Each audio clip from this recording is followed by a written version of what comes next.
It's Tuesday, December 8th, and this is your coffee break on the HAN network. I'm Kate Czaplinski, bringing you the latest headlines today, including the fatal shooting of a young man in New Haven, a Milford man arrested for cruelty to a police dog, and Reading liquor stores failing compliance checks. We'll also have Mike Suppy bringing us the latest on local sports, and Donald Lang will, of course, take a look back on this day in history. But first, on to some stories we're following today. A 26-year-old man was struck and killed by a Metro North Railroad train near the downtown train station early this morning. According to Hearst, Connecticut media, the man, a Milford resident, was struck at about 1:50 in the morning by an eastbound train that had left Grand Central Terminal at about 12:08. Trains were delayed through the area as the morning commute began, but the incident did not have a large impact on the trip to work. Metro North officials say the man, who has not yet been identified, was killed by the impact of the train just before the station. Metropolitan Transportation Authority police are handling the investigation, which is ongoing. Well, police in New Haven are searching for a gunman in a possible drive-by shooting that left a 19-year-old man dead. According to reports, officers responded to 14 Clinton Avenue in New Haven just after 1 a.m. and found 19-year-old Jonathan Aranda shot in the chest and in cardiac arrest. Aranda was rushed to Yale New Haven Hospital, but he died about a half hour later. Police are looking for a light green or gray Honda Civic or Accord that was last seen speeding away from the scene. Officers have no description of the suspect in the case. The road was closed as the New Haven Major Crimes Detective interviews witnesses and collects evidence. Anyone with information on that case can contact the New Haven Police at 203-946-6304. And in Westport, David Bernstein, who was a Staples High wrestling coach, has been fired after he was arrested over the weekend by Westport police after a motor vehicle stop led to the discovery of a small amount of cocaine. Westport police stopped him in the vicinity of 1655 Post Road at about 1:30 in the morning after he was spotted driving erratically, crossing the double line, and a records check showed there was an outstanding warrant from Bridgeport for failure to appear in court. During the stop, police said they found a small, clear plastic bag of cocaine and a cigarette pack in his vehicle, leading to the narcotics charge. He was later released on a $3,500 bond with a Norwalk court date set for December 15th on the narcotics charge and a Bridgeport court date of December 14th on the failure to appear charge. It was not the first arrest for Bernstein while a Staples coach. In January, he was arrested following a fight outside a Fairfield bar and was suspended from his coaching duties. Prosecutors chose not to pursue charges, and he was reinstated as coach. This was the fourth season for Bernstein as Wrecker coach, with the first dual meet set for Wednesday, December 16th at home against Norwalk. According to Westport Now, the school has promoted Jesse Kaporski, an assistant coach, to head coach following Bernstein's arrest. Well, both of Reading's liquor stores failed a Department of Consumer Protection alcohol sale integrity check last Friday, December 4th. The exact cause of failure has not been released for Reading Wine and Spirits on Black Rock Turnpike or the Georgetown Liquor Store on Main Street, but a 20-year-old volunteer was involved in checking compliance, police said.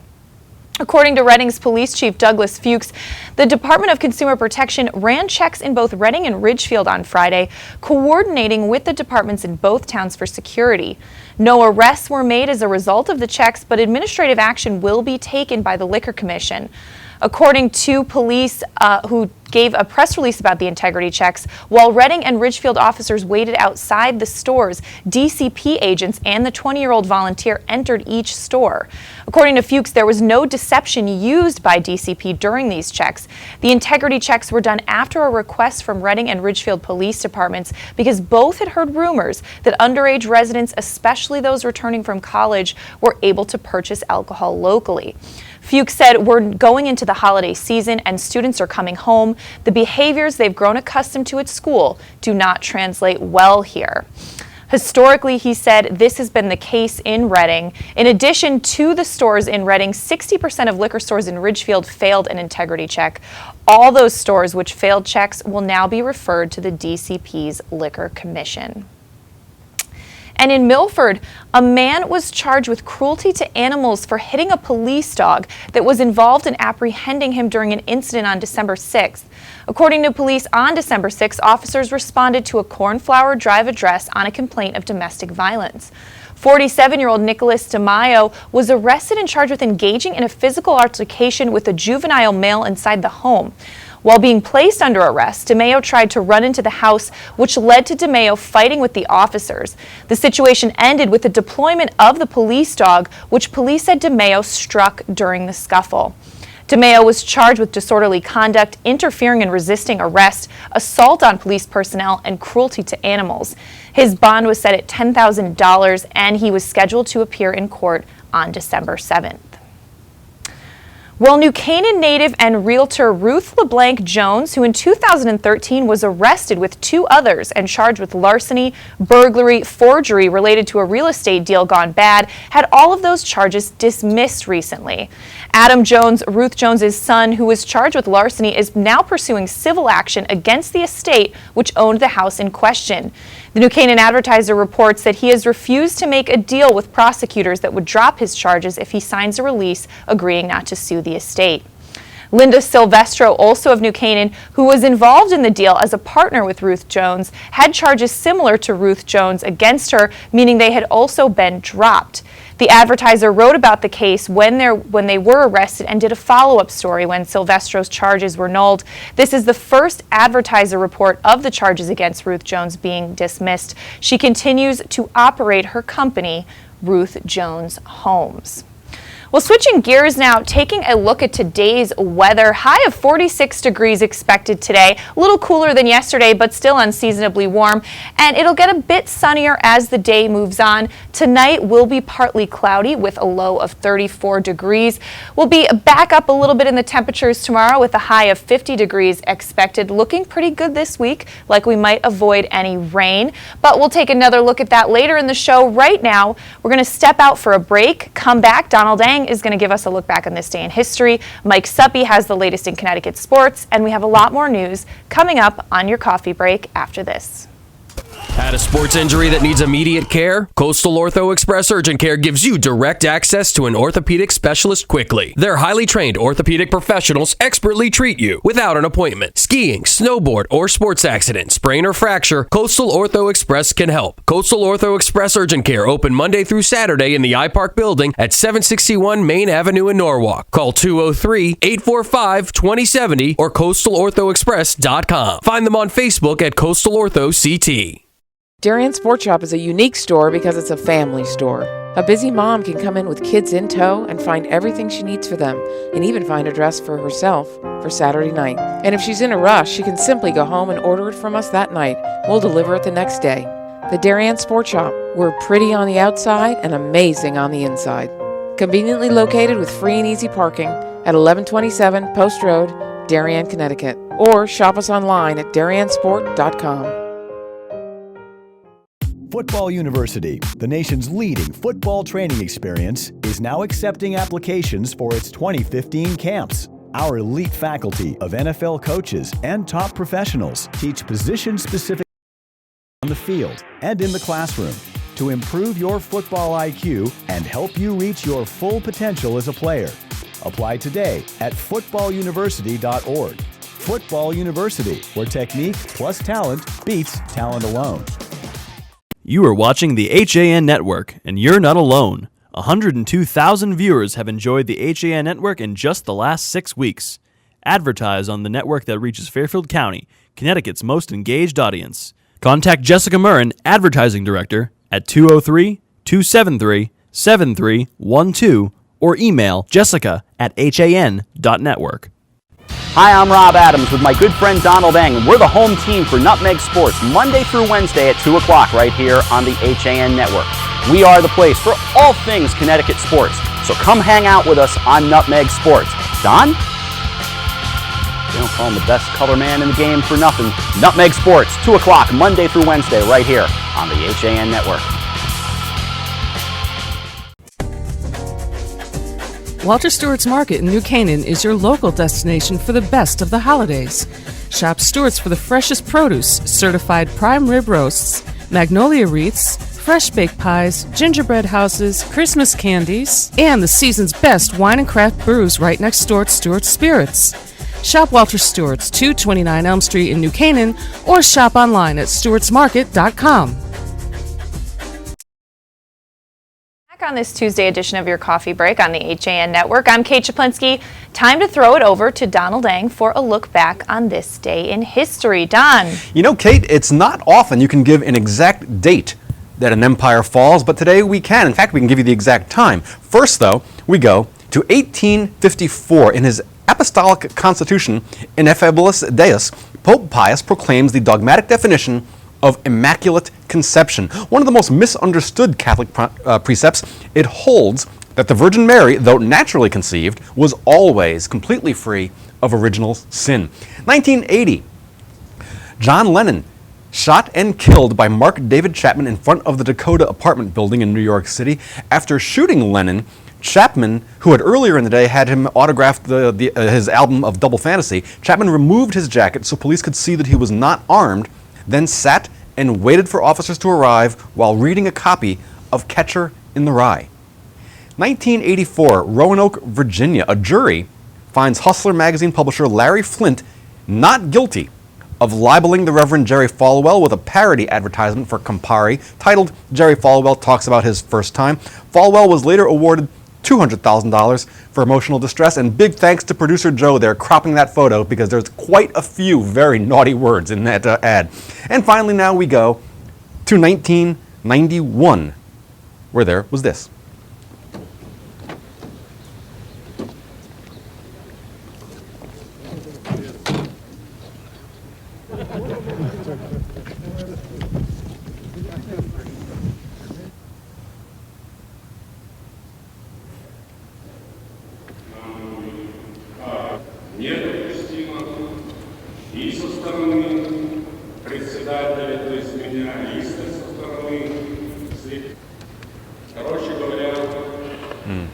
That's all right.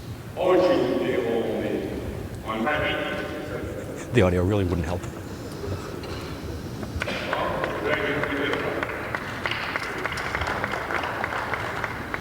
All right, on the off chance you don't speak Russian or read Cyrillic, on this date, 1991, Russia, Belarus, and Ukraine declare the Soviet national government to be dead, ending the Soviet Union. They forged a new alliance to be known as the Commonwealth of Independent States. The act, though, was denounced by Russian President Mikhail Gorbachev as unconstitutional, but on this day we mark the end of the Soviet Union. That is your look back in history, and I am Donald Eng. All right, thanks so much, Don. Well, before we throw it over to Mike Suppy with the latest in local sports, we just want to mention that the rest of our HAN crew is out on the HAN Cruiser this week. They are doing the Winter FCAC Tour, gearing up for the winter season. They started yesterday in Darien. This morning they were in Stamford. They just got into West Hill. Now we're recording all those interviews and we're going to have them up on live.han.network later this week, but you can follow along with all the action on our Twitter page at HAN Network CT. It's not just athletes. In fact, Josh Fisher, our audience engagement director, just posted a great little video of the Stanford High Madrigal Singers warming up in our cruiser. So definitely check out all that action on our Twitter page. Gonna throw it over now to Mike Suppy for the latest in sports. Mike. Thanks, Kate. After an action-packed night of football across the state, the Connecticut High School Football Championship games were set last night. Down the road at Finn Stadium in Shelton, running back Ron Hubbard accounted for 3 touchdowns to power the Gales to a 35-28 victory over 4th-seeded Newtown High. Hubbard threw a scoring strike to John Sabaka and rushed for 2 more touchdowns, while quarterback Zach Tuskowski threw a pair of touchdown passes, 1 to Kevin Robinson and 1 to Anthony Shivo. Ben Mason hauled in 2 touchdowns from quarterback Justin Dunn to lead Newtown, which finished their season at 10-2. The top-seeded Gales, 12-0, will face second-seeded Darien High in the state final on Saturday at 2:30 p.m. at Willowbrook Park in New Britain. The Blue Wave, 11-0, dismantled Southington High 49-7 behind a stifling defense led by Gatorade State Player of the Year Mark Evanchik.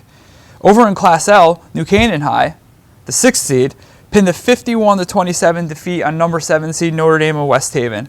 Michael Collins and Kyle Smith had monster nights for the Rams. Collins was 32 of 44 passing for 447 yards and 5 touchdowns.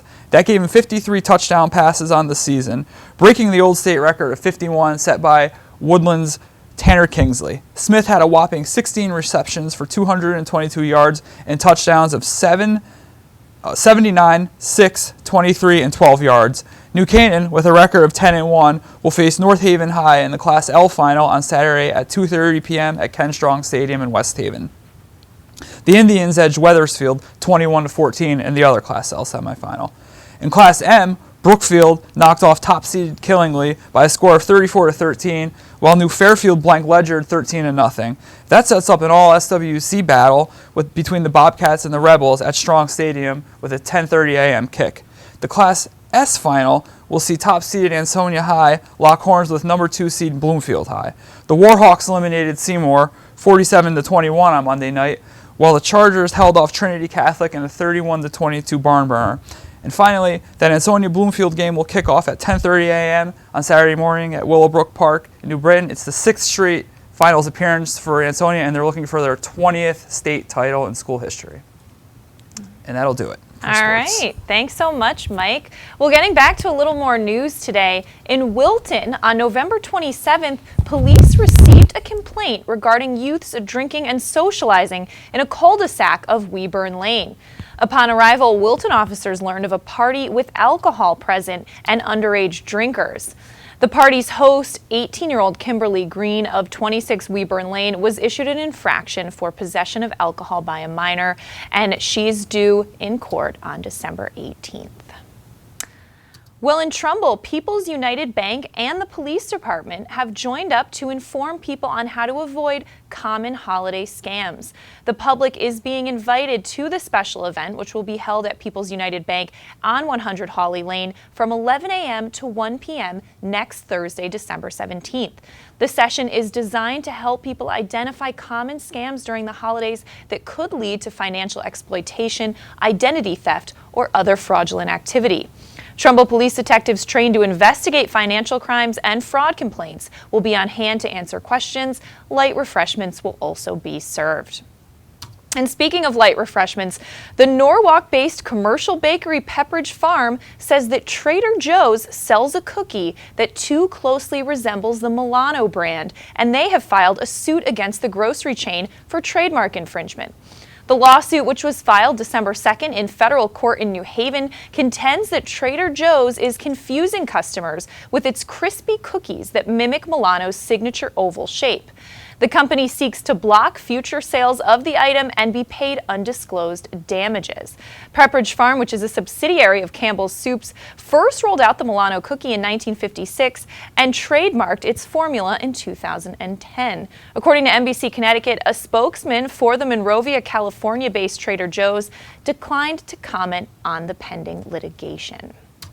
All right, well, we're going to step out for another quick break. We're going to come back, recap some of the top stories today, and talk about what's coming up later today on the HAN network after this. It's time to come back to hometown banking, where people are taken into account, not just balances, where community comes first, a place where there's more than one kind of interest, where automation will never replace consideration, where they not only know your name, they know your dog's name too. It's time to expect more. It's time to bank well. Bank smart. Bank local. Bank well. In Pound Ridge since 1993, the Wine Connection is one of America's best wine shops. Visit our beautiful store for the greatest in wine and knowledgeable service.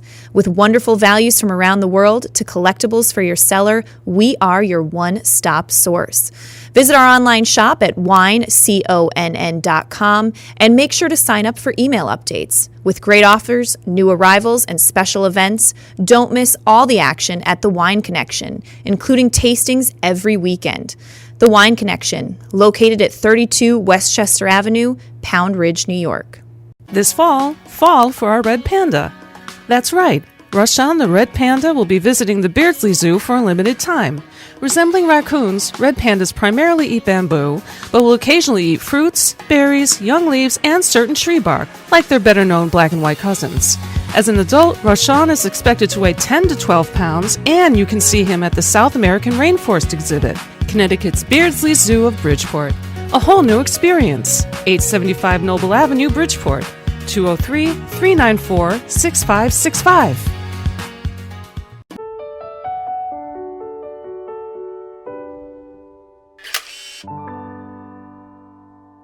Find over 1,000 special stories at Hospital for Special Surgery. Go to hss.edu/backinthegame. I was jogging 5 months after my cartilage tear. Skiing a year after hip surgery. And playing grandma 4 weeks after hip replacement. One special hospital, 1,000 special stories. See Connecticut patients at hss.edu/CT.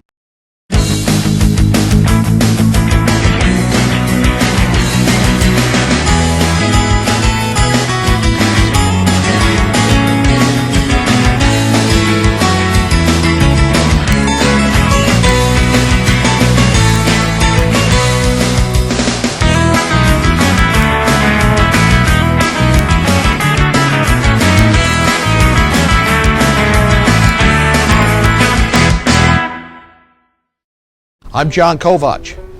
I'm a newspaper. All right, we are back on this Tuesday, December 8th edition of your Coffee Break on the HAN Network, recapping some of the top stories we're following today. A 26-year-old man was struck and killed by a Metro North Railroad train near the downtown train station early this morning. According to Hearst, Connecticut media, the man, a Milford resident, was struck at about 1:50 in the morning by an eastbound train that had left Grand Central Terminal at 12:08. Trains were delayed through the area as the morning commute began, but the incident did not have a large impact on the trip to work. Metro North officials say the man, who has not yet been identified, was killed by the impact of the train just before the station. The Metropolitan Transportation Authority police are handling the investigation, which is ongoing. And in New Haven, police are searching for the gunman in a possible drive-by shooting that left a 19-year-old male dead in New Haven. According to reports, officers responded to 14 Clinton Avenue just after 1 a.m. and found 19-year-old Jonathan Aranda shot in the chest and in cardiac arrest. Aranda was rushed to Yale New Haven Hospital, but he died about a half hour later. Police are looking for a light green or gray Honda Civic or Accord that was last seen speeding away from the scene, according to NBC Connecticut. Anyone with information is asked to call the New Haven police at 203-946-6304. And in other Milford news, a man was charged with cruelty to animals for hitting a police dog that was involved in apprehending him in an incident on December 6th.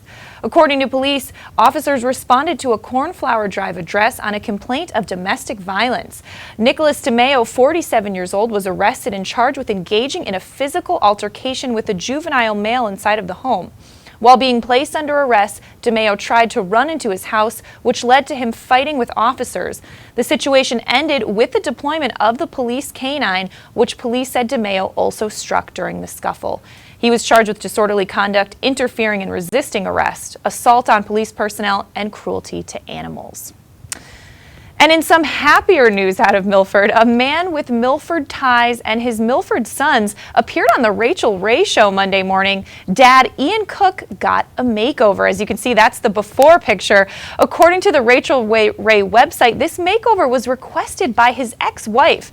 She claims her ex-husband looks like Gandalf from The Lord of the Rings, and it's up to a good friend to give him a brand new look to match today's trends. Karen Cook's twin 16-year-old sons, who live with Karen and Milford, reportedly were concerned about their father's looks, so they and Karen good-naturedly wrote in asking for help. And as you can see, that's the after shot of the makeover. Ian Cook, who works for a utility company, lives in Stamford. His son Benjamin Cook is a junior at Foreign, and Cameron Cook is a junior at the Bridgeport Military Academy. The family went to New York City for the taping 2 weeks ago, and the show aired Monday morning at 10 a.m. On the show, Rachel Ray called the makeover a man-over and said it was time for Cook to get rid of the wizard look. When he walked out on stage, minus the long hair, as you can see right there, wearing hiking boots and dark jeans, she and Douglas agreed the look suited him. Cook said he liked the look too, and his family agreed. Earlier in the show, it was noted that he agreed to the man-over because he wanted his sons to be as proud of him as he was of them. So very nice story there. You can get more on that too at milfordmirror.com. And in Wilton, the Federal Emergency Management Agency's Community Emergency Response Team program is carried out locally by sponsoring agencies that train and organize teams of volunteers to provide assistance to their communities before, during, and after disasters. In November, Wilton CERT, together with CERT's New Canaan chapter, finished training this year's batch of students, which was a maxed out class of 25. Of the students, 17 were residents of Wilton, the balance being from New Canaan, and all 17 joined Wilton CERT at the end of their Federal Emergency Management Agency training. According to officials, the training sessions are designed to allow students to prepare themselves and their families and neighbors for disaster events, natural and man-made. By FEMA requirements, students undergo 6 sessions amounting to 20 hours of training before being certified. This year in Wilton and New Canaan, lessons covered basic first aid, small fire suppression, the psychologies of disaster and terrorism, and the organization of CERT. And in Shelton, Wesley Village's first resident to be admitted into their Lifestyle Transitions Wing, Christina Sudol, celebrated her 100th birthday last Friday. Sudol's smile lit up the room at Wesley Village, a senior care community in Shelton, made up of 4 communities, as staff and residents gathered and sang happy birthday to her before cutting the cake. According to the Shelton Herald, it was a special celebration for the Jersey native, and it was big band classical music was playing with Frank Sinatra, and just a great day. So we wish her a very happy 100th birthday. Now we're going to get ready to wrap things up, but we do want to mention our Trumbull Times editor Steve Coulter's working on a big story right now. First Selectman Tim Herbst reportedly being sued by the former school facilities manager in Trumbull. So be sure to get the updates on that at TrumbullTimes.com. Coming up at 12:30 today, The Drive with Denise. She's going to be talking about de-stressing before the holidays. She has Westport-based Janet Mendel, who's a licensed marriage and family therapist, who will share her ideas on how to slow down, reflect, and enjoy what should be a relaxing time of year. And of course, Nutmeg Sports coming up at 2. So everyone, we wish you a great Tuesday afternoon, and we'll see you tomorrow at 11.